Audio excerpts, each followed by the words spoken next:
It's a big week when it comes to our finances, especially when it comes to the interest we pay on loans. Yeah, big news today is as it's the first day of a two-day meeting by the Federal Reserve. Scripps News Group's Joe St. George is looking at what we should expect and if it will really impact what we're paying.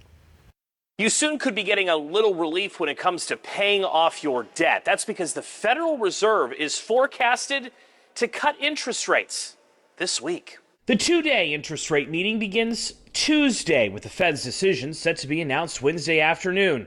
Economists on Wall Street nearly universally agree that the Federal Reserve will cut rates, something that they have not done since December of last year. If that is indeed the case, it would likely satisfy President Trump, who has blasted Federal Reserve Chairman Jerome Powell for not cutting rates at all since Trump has returned to the White House. He's incompetent.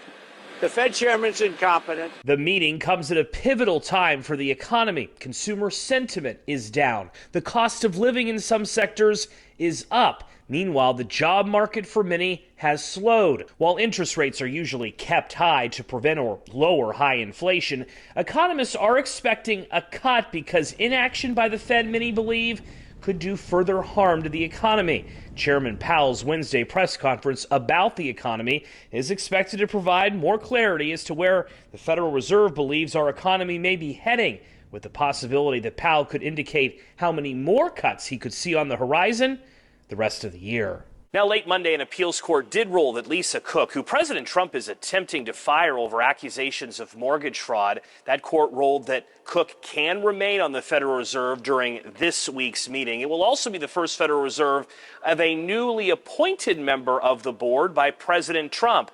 Now, the forecast for the interest rate cut is only 25 basis points, 0.25%. That's not really much, so don't expect drastic changes when it comes to your bills or 30-year mortgage anytime soon.